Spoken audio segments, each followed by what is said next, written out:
Hold on, can we go? Not yet. Wait till they get one. They'll probably be on the next one. No, we're going. Well, you didn't pay. That's all we're going to. All right, then they have to give me the dollars. This goes hard.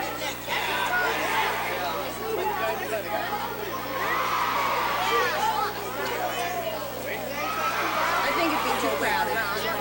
You get all squished.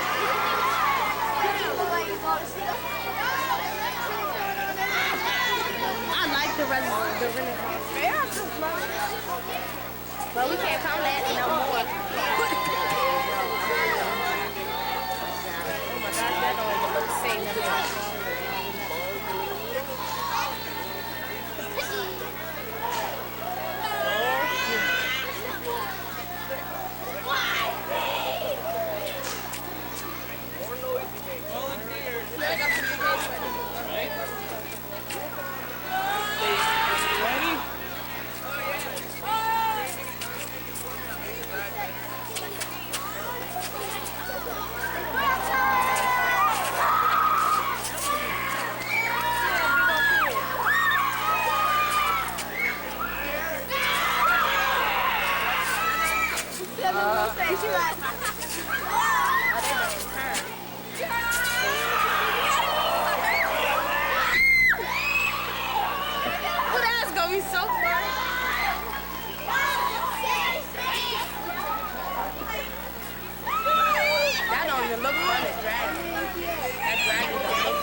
Don't be scared.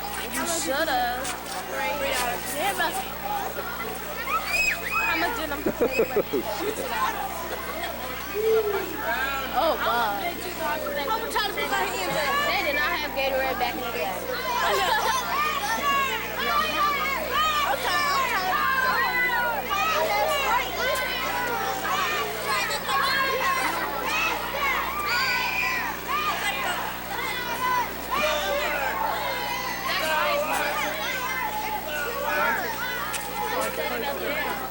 What guys want it? Where's Sada? Over there for 5 days. Oh, one coast. You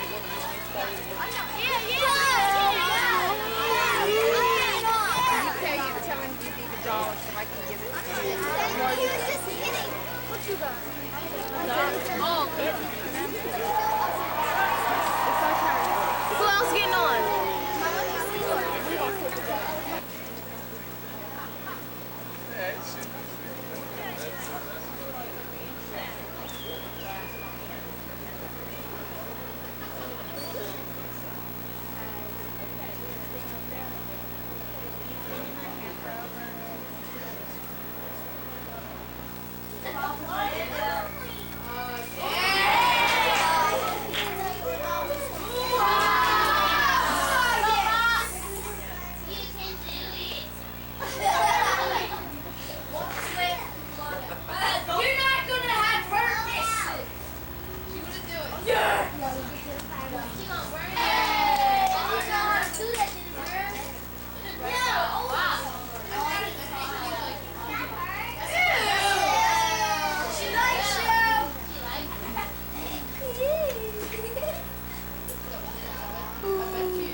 Uh-oh. You're gonna dance soon. Oh, come here,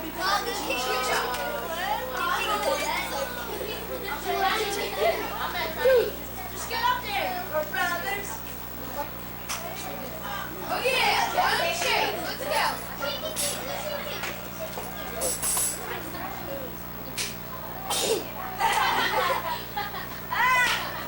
Your fire went out. One, two, up. Hey, shake that thing. I can do that. I want to do it, Michael.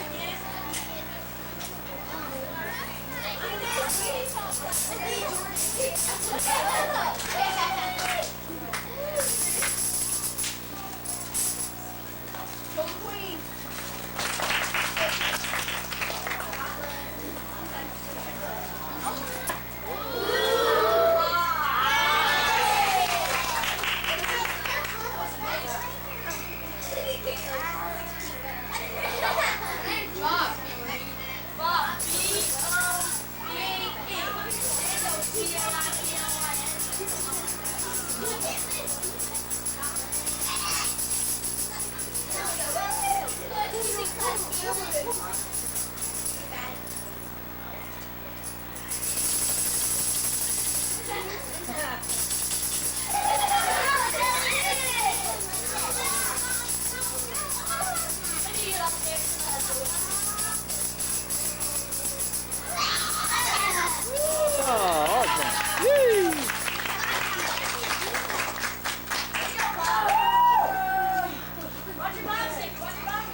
Often in the days of old, when the master falconer would be invited out to a large area, he would bring with him a variety of his birds.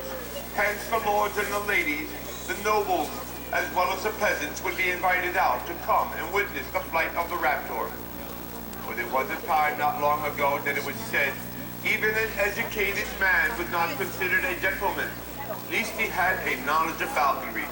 But this indeed was more than a sport of kings. Falconry was actually a means of survival. Falconry, which is the taking of wild game with trained raptors, dates back more than 4,000 years. A sport which is believed to have originated in Asia, and its purpose certainly was survival. But many years ago, before the invention of gunpowder, when there was no refrigeration about, if you wanted a meal, you truly had to rely upon the hunt. In doing so, one would use a bow, maybe a sling, or perhaps some trapping device. Now, if you were not very successful in catching something by those means, chances are you would do without. Least you be fortunate, of course, to live close to the marketplace, where you might then come and purchase your meal. But here in the marketplace, the meats would be hanging for some days, to tenderize, they would say, and the meat would certainly become quite tender, but it would also become rather rancid. and it is well to know that this was truly the time that the use of herbs and spices actually came into effect. And they, of course, were to hide the smell and the taste of such tainted meat. Surely, though, if you had a trained bird of prey, then a fresh meal can be acquired pretty much on a daily basis. Birds of prey are birds that hunt, which I prefer to call raptors, for they are birds that catch their prey by using their talons, their feet. They're very powerful talons. Birds of prey come in a variety of sizes and colors, and they are found in just about every part of the world that you might go. Their job? To keep our environment healthy by eliminating the old, the weak, and the sick. In doing so, allowing the strong to survive. Birds that have a sort of an immune system so that when they catch something that is sick, they themselves do not become sick, and they are able to eliminate the problems of our environment. They're very helpful to us. They also help keep down the numbers in population. For overpopulation will lead to starvation, and starvation will directly lead to disease. But with the use of trained hunting dogs in which to locate healthy game, and with the assistance of man to chase the game from within the bush, then a good healthy meal can certainly be acquired. Now the training of birds of prey is still very much the same today as it has been for many hundreds of years. When a bird of prey is taken from the wild, the first step in the training is to cover the bird's eyes by one means or another. Here we have chosen the kind hood. The purpose of the hood? To control the bird's environment, to keep it calm in times of stress. But many years ago, before the invention of the hood, when a bird of prey was taken from the wild, the bird would be securely held, the eyelids would be pulled closed, and with 2 pieces of thread on each eye, the eyes were sewn shut. This was called to seal the hawk. I do enjoy sharing this tale, for it shows at what lengths we will go to attain what we will. But you also must know that these birds rely upon their powerful eyesight in which to locate their prey. And you were soon going to rely upon that bird to locate your meal. So when it was sealed, as it was called, it was certainly done with tender loving care. But by sealing the bird of prey, or having access to a hood, a bird of prey can be taken from the wild and trained in about 5 days to a week. The next step in the training would be to talk to the bird while it sits upon the fist, very gently. Hello there. If the bird didn't appear to be too nervous, you might then venture to stroke the bird upon the back very gently with a feather. If the bird still didn't seem too nervous, you might then venture to stroke the bird cautiously with the hand. If the bird still sat rather well on the fist, you would then take a morsel of meat and rub it against the bird's feet. The bird is going to have a tendency to reach down and bite. Upon biting, it will have a succulent piece of meat. If the bird starts to feed, you would then remove the hood or cut 1 piece of thread from one of the eyes, and that is why they would use 2 pieces on each eye. Now the bird is coming to meet its master, looking through a sort of a keyhole. If the bird continues to feed on the hand of its trainer, it meant that the bird was becoming acclimated to its new environment. Henceforth, the rest of the training will take place while the bird is feeding on the hand. This is called the manning stage. While the bird is feeding, it's the best time to introduce the bird to anything that might be a distraction in the field, such as dogs, perhaps horses, hats, maybe swords, staffs, to your assistants, to anything conceivable to you that you might encounter in the field. Remember, once the bird was taken from the wild and already knew how to hunt, now it merely had to be acclimated to its new environment. Once this was done, then the bird was introduced to the lure. Now the lure should resemble the type of prey which you intend to hunt. In the case of the falcon, who is a hawk specially adapted at catching birds in flight, a bird lure is used. In the case of the hawk, who is much better adapted at maneuvering to catch its prey, a rabbit lure is used. The bird that just flew by, perhaps a dead carcass would be used to lure it, for that is a vulture. That is not a hawk or a falcon, not even considered to be a bird of prey, a scavenger. The lure is to encourage, it is not to tease. If you were to go fishing and you did not have adequate bait, You might go to a bait and tackle store and buy yourself a rubber worm that looks just like the real thing. Well, here we use the same concept, the same basic idea. The lures are not real, but they may appear to be real. Fortunately for us, our charges are all equipped with bird brains. It's easy enough for us to fool them. The birds have been conditioned to the lures by being fed on the lure daily. Food is tied up by the head of the lure, so that the birds learn that when they bind to the lure, they should always bind to the head. And by doing so, they are able to subdue their prey. As I said, the lure is not to tease, it is to encourage. It teaches the hawk on the hand of my assistant to watch very closely, but it also teaches the hawk to follow very much like a dog, always being at the ready, so that should the lure be dropped at any moment, the bird might have a chance of catching it. For the hawk has a rather short, rounded wing, which enables it to fly between trees quite readily. The feathers are so soft on the hawk, they're able to bend easily. Having supple feathers are very effective for the bird that fights with its prey on the ground. But look at the long tail of the hawk. The long tail means that the hawk is extremely maneuverable, and that is what they rely upon to catch their prey. They do not fly very fast. They do not fly very far, but take a short turn on the dime. They can corkscrew around a tree and pick a squirrel off at the last moment. The long legs and powerful talons are also very effective for reaching into the briars and bushes and binding to its victim. In the wild, they would feed on mice, rats, squirrels, chipmunks, rabbits, including jackrabbits, and occasional birds, but they catch them generally on the ground, for they are not very fast. The only problem with the hawk is that once it catches its prey, the manner in which it kills its prey is rather crude. For remember, all birds of prey catch their prey with their talons, but the hawks kill their prey by driving their powerful talons into the vital organs. The hawks have a terrible tendency of tearing viciously at their victims before they were completely dead. They would kill in such a crude and barbaric fashion that none of the nobles would want to have such a crude creature. And they would destroy the meat so bad that it could merely be cooked in a pot. So they were called the pot hawks, the birds used by the peasants. Here, on the other hand, is the longwing, the falcon, the fastest of all living creatures. With very long wings and very stiff feathers, these birds are designed for speed. The falcons also have extremely long toes, which enable them to catch birds while yet in flight.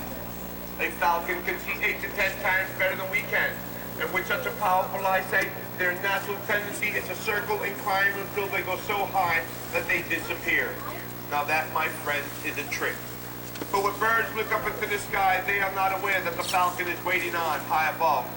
So when a bird comes down to the open, away from trees and bushes, that is when the falcon will fold its wings and drop its speed from about 160 to 230 miles an hour. If you were to see the falcon strike its prey, it would to you appear as if the falcon would punch in its prey.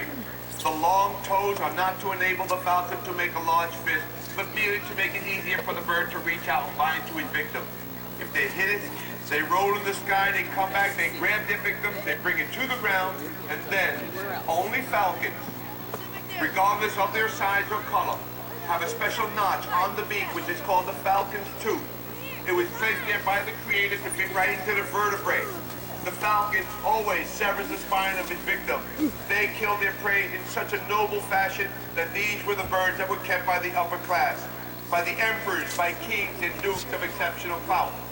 Although, if a falcon is diving at a duck, or if a falcon is diving at a bird in flight, and that bird flies into a tree, if the duck returns to the pond, the falcon will not go in after it. These birds seem to know that they'll probably kill themselves. So what they do is they merely spiral back up into the sky and they wait for another unsuspecting victim. I'm going to take the moment to repeat. A bird in the hand would be worth 2 in the bush. The 2 in the bush that we're talking about is perhaps a brace of partridge. Remember, this is a meal ticket. If there were no supermarkets in the neighborhood, you would have to go and hunt for your meal every day. But having a trained bird of prey assures that you will have a fresh meal on a daily basis. You'll notice that our birds are equipped with bells. The purpose of the bell is to keep track of the bird's activity, their whereabouts. For birds of prey are camouflaged. Thus they blend in with their natural environment, making it easy for them to locate prey without letting themselves be noticed. Also, if one of the birds catches any prey during the hunt, it is not true that they will catch their prey, kill it, and then return to their master. When a bird of prey catches something, it catches it because they are hungry, not because I am hungry. So when they catch their prey, they kill it and they start to feed on it right where they are. It is the duty of the falconer and their assistants that we go in the direction in which the bird was last seen, that we listen for the bell, and we hope to reclaim our charge with our meal. When you find the bird on the prey, you do not just take the food away from it. You walk up to the bird of prey and you offer the bird a reward, a morsel of meat, at which time the bird will step up on the fist. You will then take the prey and place it in your bag. But so that you might have a better understanding of how these creatures actually function, I thought perhaps that I would fly the birds for your pleasure.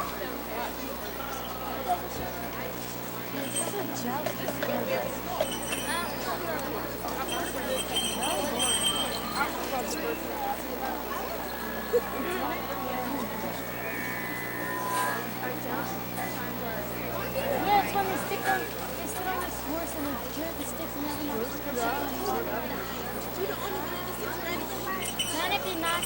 Now, the way the sex is told with birds of prey is by the size. Females are considerably larger than the males, and they, in fact, were the birds that were most often used in the sport of falconry. For it was simply believed that the larger bird may provide one with a larger meal. But as I see it, and nature has it, the smaller male is extremely agile, and he's capable of catching a much wider variety of prey, which make him a good provider during the breeding season. The smaller male also tends to eat less food, and he will take more home, which is a handy factor for raising a family. Now, the reason that they were very seldom used for entertainment is right there. How entertaining could that be? Seeing the birds sitting around, acting as if they were lazy. But I'm not here to do any tricks with my birds. I'm here to demonstrate the manner in which these birds hunt. And what they're doing here is what they very often do out in the wild. Birds of prey spend many hours sitting around doing what we should be doing, observing their environment, watching and waiting for the easiest opportunity in which to catch whatever possible meal. Remember, birds of prey will even prey upon each other. An example of that would be, let's say the falcon was flown first, and it was to catch a bird and bring it to the ground and kill it and start to eat it. Well, while that falcon is eating, if there were a couple of other birds of prey in the area, larger birds of prey that were hungry, they would fly down and kill the smaller bird of prey, and in so doing would then have acquired an extra large and easy meal. So here we certainly do have birds of opportunity. Now, because the birds are accustomed to the lure, they have learned to follow me pretty much like a dog. I'm going to demonstrate this by walking off in one direction and then another to see if I might demonstrate how the birds would follow. In the wild, birds of prey do not catch everything that they go after. They are usually successful 1 out of 10 times in catching their prey. So, when working with these birds in the sport of falconry, position is very important. If I suspected that there was a rabbit in this corner of the arena, and if I would have just come over and chased that rabbit out, chances of my birds catching it from that position would be slim. I would have to get the birds a little closer in position.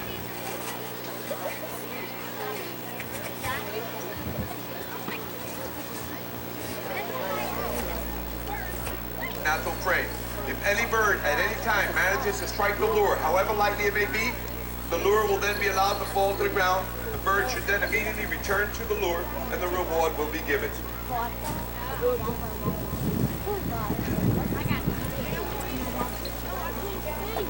The lure which I have here is made out of a piece of deer hide rolled into a ball so that it looks like a rabbit. Deer hide is very durable.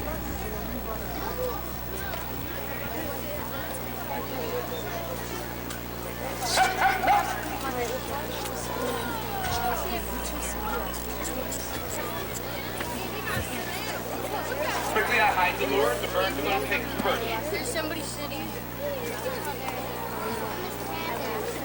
Rather slow, but very effective. Remember, I said that position is very important, but right now, Pat wouldn't get more than 5 or 10 steps if I gave the command to attack. Anyhow, that word attack is an ugly word, one which I choose not to use. So I've trained my bird to respond to a word which is very similar to attack. H-O-H-O. When I say ho, ho, loud and vigorously, this indicates to the bird the game has been spotted. This sends them off on a bit of a frenzy, and they will then go after whatever possible game is spotted from within the bush. Come on over here, it says, bite you. The word is bite. They foot you. That's what the word is.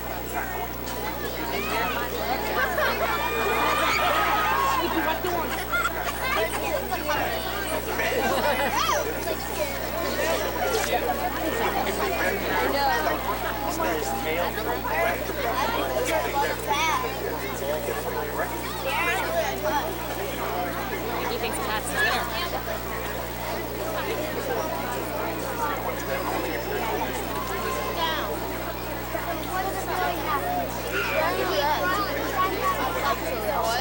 Throwing your legs like this. No.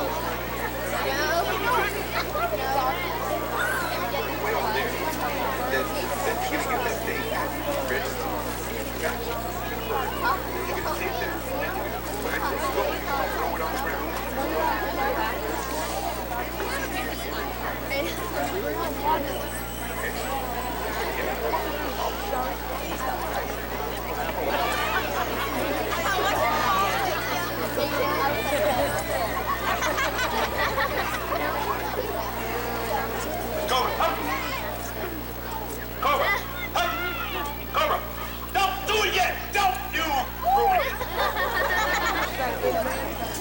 Birds already know what to do. First they know, they're watching it like a hawk. Nonetheless, Pat wasn't going to get very much further than maybe 2 or 3 feet because I could see that he's not really as fast as we thought he might have been. The birds are going to attack and bind to the Lord, not to him, but he was very concerned with his health. So he did have the brave heart to come up and make at least the effort. So let's give him a small round of applause.